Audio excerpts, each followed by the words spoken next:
Дочь установила камеру в спальне своей пожилой матери, чтобы увидеть, что с ней делает сиделка, после того, как ее мать каждый день приходила с синяками, утверждая, что упала с кровати. То, что она увидела, было слишком шокирующим, чтобы поверить. После долгой ночной работы Лора, преданная своему делу и очень добрая медсестра, вернулась домой рано утром после ночной смены. Когда она вошла в свой дом, ее встретил мягкий аромат свежесваренного кофе. Знак внимания от Бритни, сиделки, которую она наняла, для ухода за своей престарелой матерью. Бритни уже одевалась, готовая уйти после очередной смены, за присмотром за миссис Меган, матерью Лоры. «Как прошел вечер?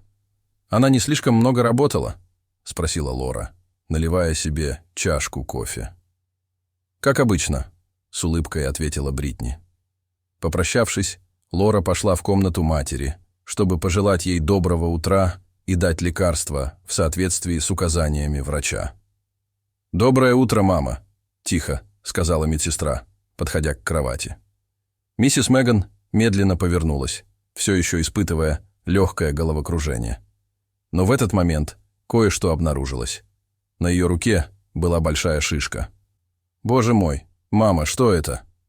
«Что случилось?» — спросила Лора с беспокойством в голосе. «Ах, я, должно быть, упала с кровати», — пробормотала пожилая женщина, сбитая с толку и немного дезориентированная. Лора помогла матери принять лекарство, но ее разум был полон сомнений и беспокойства. Почему Бритни ничего не сказала о падении? Она что, не заметила?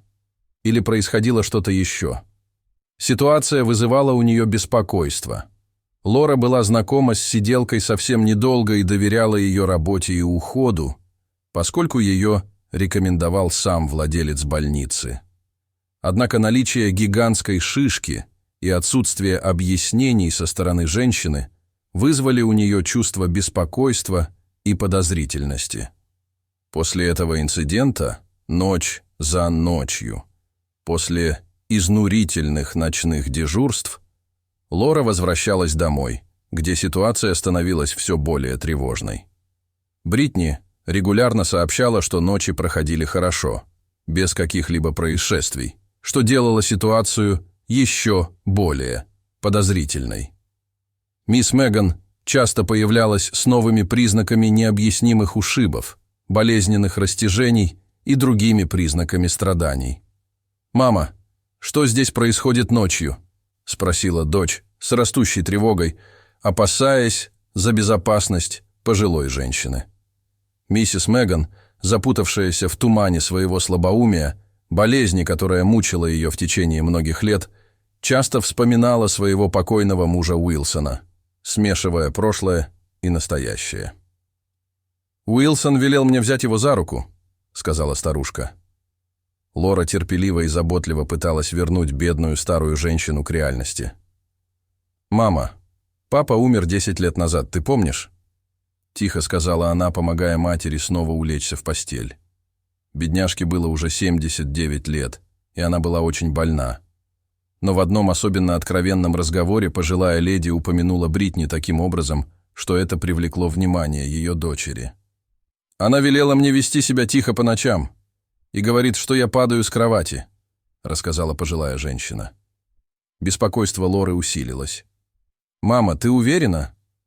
Она не причиняет тебе боль?» — спросила она дрожащим от волнения голосом. «Нет, дорогая, я не помню, чтобы она причиняла мне боль. Она хорошо заботится обо мне», — неуверенным голосом ответила Меган. На сердце дочери было тяжело, когда она видела, что ее мать настолько уязвима, что может зависеть от кого-то, кто, возможно, не заслуживает доверия. Лора знала, что не может оставить эти сомнения без ответа не только ради собственного спокойствия, но и прежде всего ради безопасности и благополучия своей матери. Из-за галлюцинаций миссис Меган часто рассказывала сны, в которых ее покойный муж Уилсон приходил навестить ее. «Я видела его, дитя мое. Он приходит каждую ночь. Он приходит навестить меня и хочет взять с собой», — сказала она тоном, в котором смешались тоска и убежденность. «Мама, перестань говорить глупости. Тебе, наверное, просто снится сон», — ответила дочь. Однако постоянные падения и ушибы старушки стали тревожить ее дочь. Однажды утром, обнаружив у матери очередную рану, она в сильном раздражении обратилась к Бритни. «Почему бы тебе не сказать мне, что моя мама падает с кровати?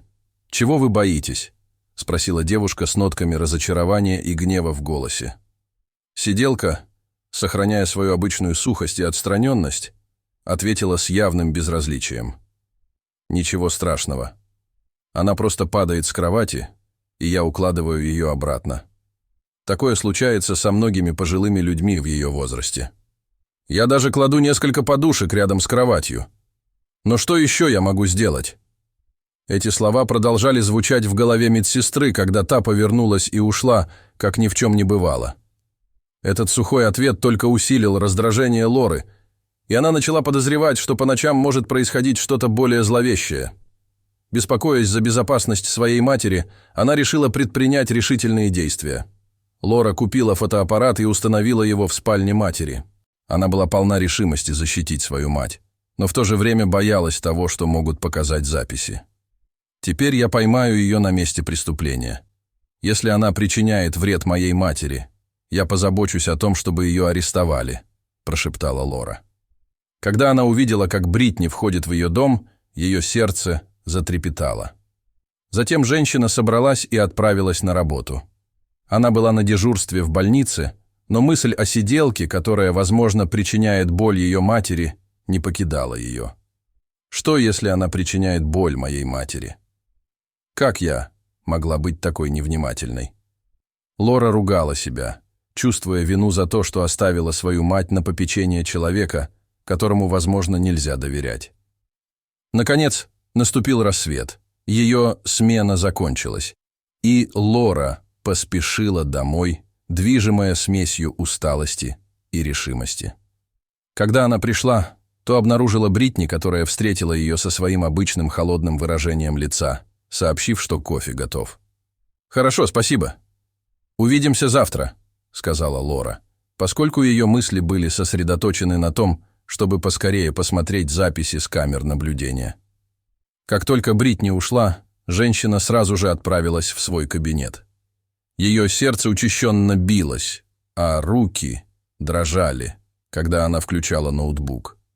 Лора ожидала найти доказательства пренебрежения или жестокого обращения со стороны Бритни. Она уже планировала, как будет добьется своего наказания. Однако, когда она начала просматривать изображение, ее глаза расширились от шока, и вскоре по ее лицу потекли слезы. В первой части было показано, как сиделка сидит на кровати пожилой женщины совершенно не так, как ожидала Лора. Бритни не была злой или холодной, как раньше. Напротив, женщина нежно ухаживала за пожилой женщиной, с любовью и вниманием обрабатывая ее ушибы. «Вы должны перестать падать, миссис Меган. Ваша дочь будет сердиться на меня», – тихо сказала Бритни. Пожилая женщина, потерявшаяся в своих галлюцинациях, ответила слабым шепотом. «Но я хочу быть с Уилсоном». Сиделка с удивительным терпением пыталась успокоить ее, нежно гладя по лицу и говоря, что однажды она снова встретит своего мужа. Уложив старушку в постель, Бритни пожелала ей спокойной ночи, выключила свет, оставив гореть только очень тусклую лампу, и вышла из комнаты. Лора несколько часов наблюдала, как ее мать мирно спит, но затем произошло нечто невероятное. Около полуночи в углу комнаты загорелся странный, очень яркий свет. Миссис Меган проснулась и посмотрела на свет. Лора ошеломленно наблюдала, как светящееся видение приняло форму мужчины. «Что это такое?» – прошептала она в недоумении. Он протянул руку пожилой женщине, которая, несмотря на свой возраст и физическое состояние, начала выползать из постели, пытаясь дотянуться до него. Пожилая дама упала на пол, так как из-за своего преклонного возраста не могла ходить, но все равно продолжала пытаться дотянуться до фигуры. «Уилсон, забери меня, мой дорогой!» – закричала пожилая дама, протягивая руку к призрачной фигуре. Лора почувствовала, как по ее телу пробежал холодок. а из глаз неудержимо потекли слезы. Внезапно дверь спальни распахнулась, и вошла Бритни, встревоженная криками пожилой женщины. Фигура или призрак Уилсона мгновенно исчез, как будто его там никогда и не было. Лора прошептала что-то себе под нос, не веря своим глазам. Она едва досмотрела видео и сразу же побежала в комнату матери, отчаянно спрашивая об отце. «Мама, что произошло прошлой ночью?» «Папа приходил сюда?» — спросила Лора. Миссис Меган с удивительной ясностью, даже несмотря на слабоумие, рассказала, что ее муж приходил к ней каждый вечер и говорил, что пришло время взять ее с собой. «Я больше не могу этого терпеть, дорогая.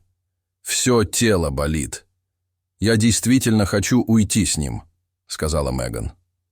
Лора, заливаясь слезами, поняла, что ее отец каким-то образом присутствовал там, пытаясь утешить ее мать в последние минуты ее жизни.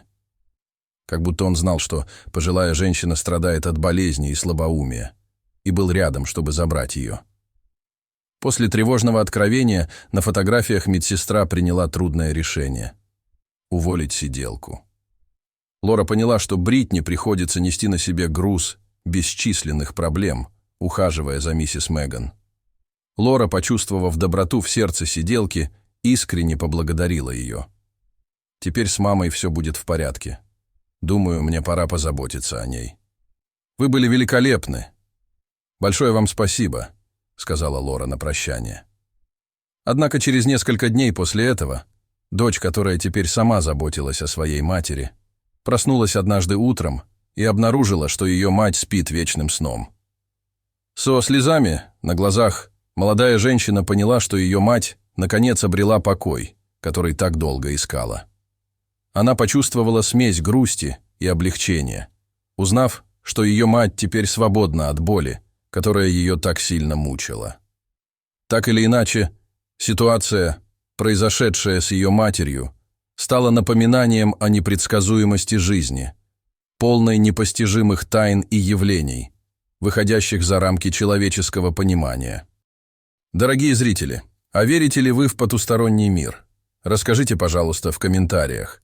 А если вам понравилось это видео, то ставьте лайк и подписывайтесь на наш канал. До свидания.